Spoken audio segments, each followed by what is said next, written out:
सबसे पहले तो हम पंकज सिंह अपन भोजपुरी समझे वाला और भोजपुरी जहाँ तक जे जानता जितना लोग भाई सपोर्ट करते हैं सबके दिल से धन्यवाद। अब भाई एगो बात बताओ तनी बहुत ज़्यादा भाई काल हो हम आवे वाला रही फेसबुक पर लाइव बाकी बहुत ज़्यादा भैया सतावल गइल बा भैया। मान तनी कि हम गलती कैले बनी। आज ही हेलो भाई का बोली भैया। सबसे पहले बात तो बाकी जितना लोग इस चीज़ के देखले बने सुनले बने सबके समझ में आ गइल बा। हम एक जगह ना भैया बहुत जगह हेल्प के इच्छा कैले बनी। आज तक रोग के बतावत नहीं कि हम बक्सर जिला में पलल पोसाइल बनी, बक्सरे रहल बनी। गाना सब गावत रहल, अपना मन के गावत रहल। एगो कदम हम उठैनी भोजपुरी में इतना ज़्यादा भाई घर वाला के परेशान कर दी हल गई, इतना ज़्यादा कि पैसा के बल दिखावल गई। आज तक भाई हम अपन पापा ले कुछ बात ना कैले रही। फर्स्ट टाली अपन पापा ले बहुत नज़दीक हो के भाई बतीले बनी। फर्स्ट पार्ट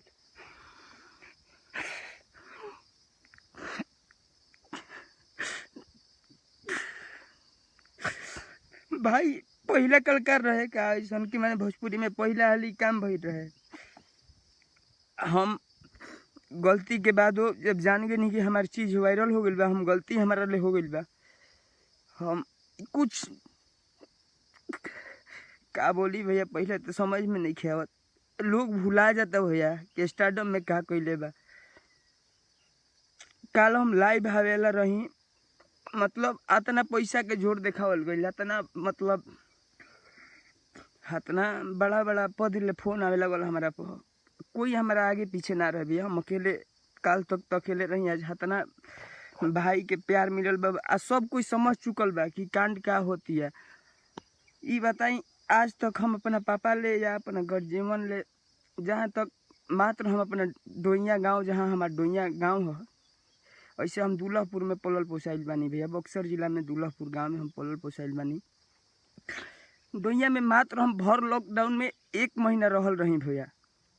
उ जगह पे प्रशासन के भेजल गई और देखी हमरा ले गलती भई रहे का हमारा उठा के कोनो जना ले जीते का। आ 50 जना भैया कहता रहे कि 200 लड़का लेके आवत घरे तहरा ले बतियाई।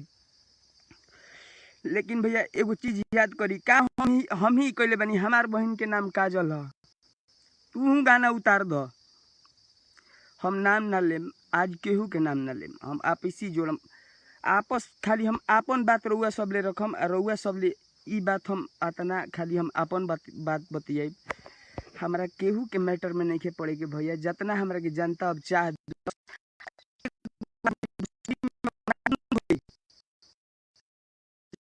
हम नहीं गाई आगहू गई आ इहे चीज गाई जौन भइल बा।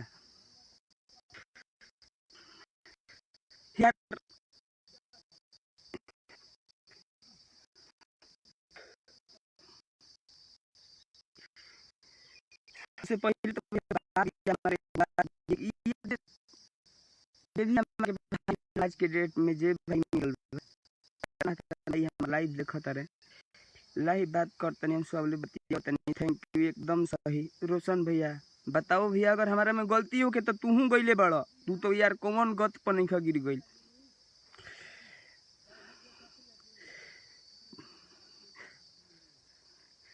भैया अब ई बताई आज हमार उम्र देखी टोटली 19 बरिस ठीक।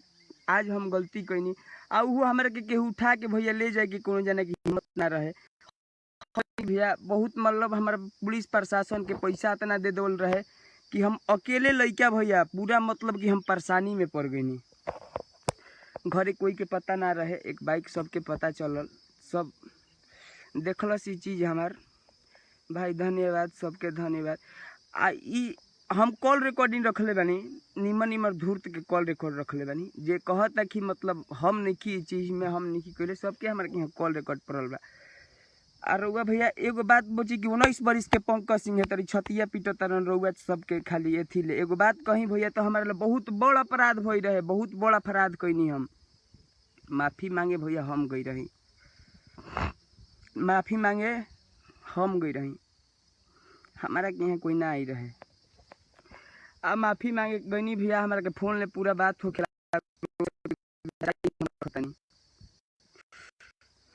बहुत धन्यवाद भाई, जनक भाई बने सबके धन्यवाद।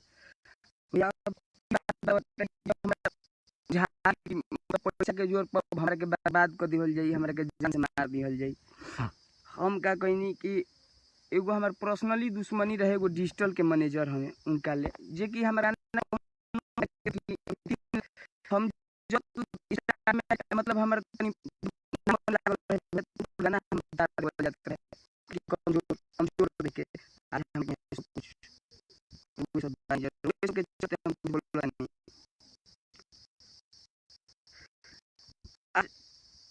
रउआ सब देखी कि का भइल ह आ का मतलब ई केहू ले छिपल नहीं खे भैया, केहू ले नहीं के छिपल। आ रहल बात तो आज हमारा संगे भाई हमार हो गइल बाड़े स। भाई हमार जितना बड़ आदमी बा हमारा खातिर भगवान जे हमारा के आज जियले बा, हमार भगवान रूपी जनता बाड़े। एकर ले ज्यादा पद केहू के नहीं खे, ये भगवान हमारा नजर में बाड़े, हरदम हम चरण में रहम भैया। लेकिन भैया देखी जब हम फोन कैनी उनका पर कि भैया ऐसा नहीं तो मैटर हो गया भैया, गलती तो हो गई बा। अब ये चीज़ के देखी हम बहुत मतलब शर्मिंदगी महसूस करता नहीं कि हम बहुत गलत काम कैले बनी गान गा के। बात नहीं भैया, हमारा लिए कुछ नहीं हो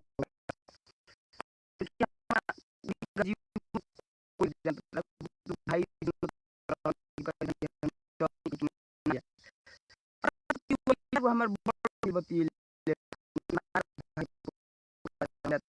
रहे कि घात कहीं से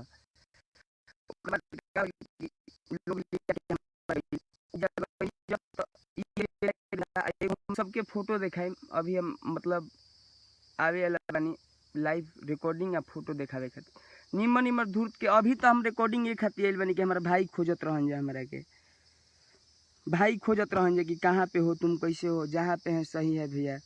और देखिए भैया अब आपको बता रहे हैं नहीं अभी फिर भैया सुधीर भैया, अभी मान लीजिए मेरा उम्र कम है, आप हमसे वहाँ जो भी किए वहाँ पे जब मैं भैया गया होटल के अंदर गया तो देखा कि सब खा रहे हैं।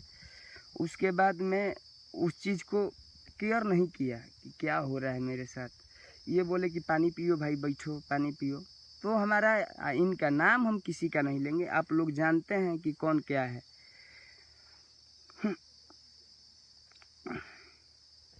अब जान जी कि भैया जहाँ तक की बात पहुँचल सब मतलब कि देखिए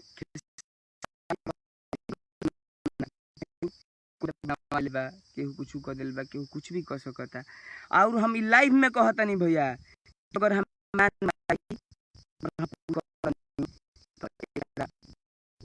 ना रूप बा खेसारी लाल यादव के चाहिए वही भाई होटल में तो 10 लोग इकट्ठा, 10 से 12 लोग। पहले एक लोग मेरे साथ कर लिया, पहले ही मार दिया मुझे। तो उस टाइम तक सब मैटर सुलझा दिया गया। उस टाइम हुआ कि चलो चलो हो गया। लाइव में हम यही बोलना चाहेंगे भैया कि एक हैं जो बोलते हैं कि तो हम किसका तो मैनेजर हैं भैया, आज तक तू माने कि चिरकुटा ही कैले रह। अब तारे के पूरा बिहार के जनता, पूरा यूपी बिहार आ पूरा जहाँ तक इंडिया में चर्चा हो रहा बा सब बानी। फोन मत करी जाए, सबले हम बतिया कुछ बात भी के सपोर्ट घंटा के टाइम मिल गए रहे कि तार के मार के फेंक दिहल जाए। ये 200 जनता हमें बक्सर में 200 भाई हमें कि एक ही हाली में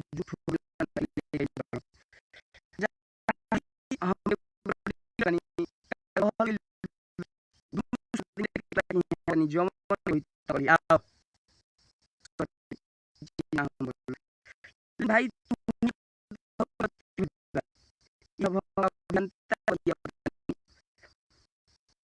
और हम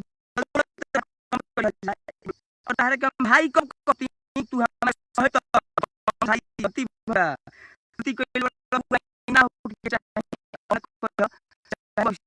और चीज मत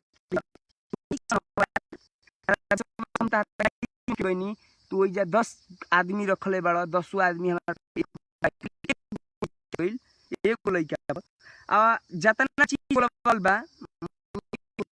पॉइंट पर बोल 1 पॉइंट बोल रही मतलब जोर बोला समझ लीजिए जोर देके सब पीठी में हाथ लगले बा के का ले बा सीसीटीवी कैमरा मैनो चल बा। आज हम रउआ सबके थाना लेके जाइब वो जगह पे सब चीज क्लियर हो जी रउआ सबके। थाना के यार जानता मेरे साथ है, थाना पे तो विश्वास नहीं गया अभी मत दौड़ा दौड़ा के मुझको इतना बुरा स्थिति कर दिया था कि भैया मैं सुसाइड कर लिया होता। और भैया बता रहे हैं इसी बीच मैं बड़े भैया जिनको बहुत इज्जत देते हैं सुधीर भैया जी का मेरे ऊपर सपोर्ट आया कि बेटा तुम मेरे यहाँ आओ, तुमको कोई दिक्कत नहीं है, तुम मेरे यहाँ रहना। भैया मुझे बहुत सपोर्ट किए। देखिए भैया मैं तो गलत किया हूँ, ये मैं मानता हूँ कि मैं गलती किया हूँ। तुम सही हो पंकज, नहीं भाई मैं मानता हूँ कि मैं गलत किया हूँ। लेकिन एक बात बताइए, वहाँ पर मैं छछन रहा था, व्हाट्सअप कॉलिंग से उनसे बात हो रही थी। जितना देर बात हुआ है कम से कम लगभग वो गाली ही देते आ रहे थे, गाली मुझे दिए हैं, गाली के अलावा कुछ नहीं दिए हैं मुझे। और मैं यही बोल रहा था कि बड़े भैया देखिए मुझसे गलती हो गया है, आप माफ़ कर दीजिए मुझे। तो बोल रहे थे तुमको कितना लोग जानता है रे, तुमको कितना लोग जानता है रे, 5 मिनट में तुम्हारा मर्डर हो जाएगा, 5 मिनट में तुम्हारा मर्डर हो जाएगा। बक्सर में 5000 लोग मेरा घूम रहे हैं आदमी, मैं भेजा हूँ, मेरा आदमी घूम रहा है। तो थोड़ा भय टाइप पैदा हुआ। लेकिन कुछ इसी में से संतोष रेणु भैया मेरे लिए बक्सर आए, मेरे घर पे भी आ रहे हैं। अभी भैया के साथ भी मैं लाइव आऊँगा और अभी मैं जाने वाला हूँ अपने घर पे भाई सुधीर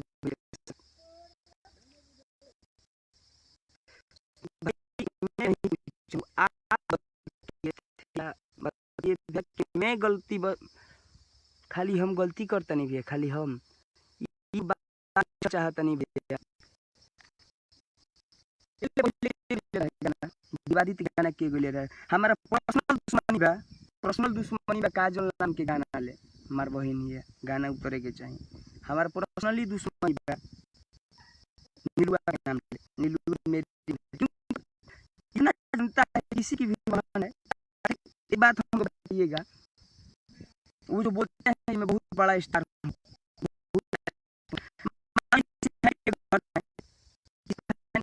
जनता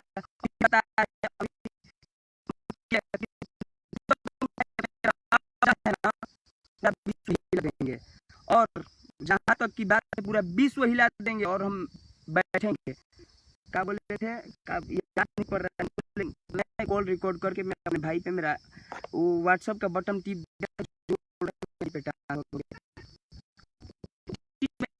शेयर करने वाला हूँ, चीज शेयर करूँगा, आप सुन लीजिएगा। सब लोग की धारणा देंगे, हम धारणा पर बैठ जाएंगे तो सोच लो तुम्हारा क्या हो जाएगा। बोलते थे कि तुमको कितना लोग जान रहा है रे, तुमको कौन बचा लेगा रे, गाली देके तुमको कौन बचा लेगा रे, कोई माल है कि तुमको बचा लेगा। छपरा में ही हूँ,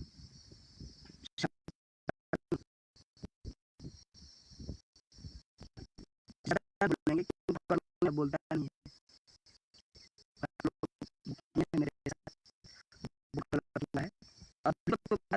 और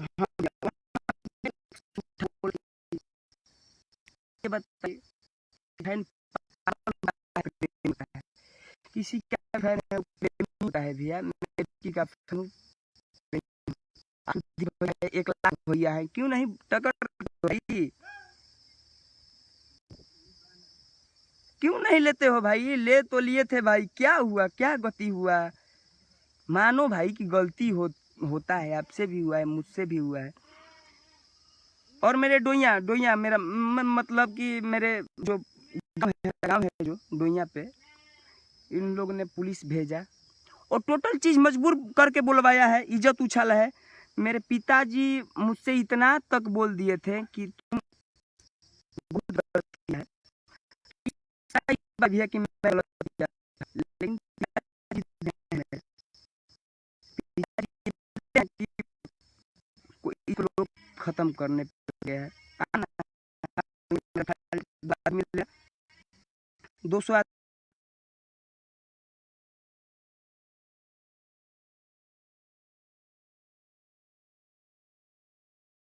रहा हूँ।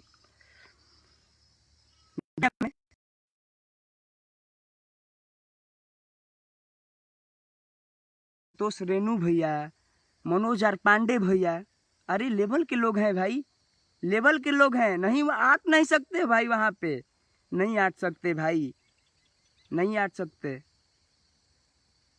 नहीं आट सकते। ये मैं बोल रहा हूँ कि नहीं आप आट सकते, क्योंकि वो लोग बनाया है भैया। वो सब लाइव कट जा रहा है,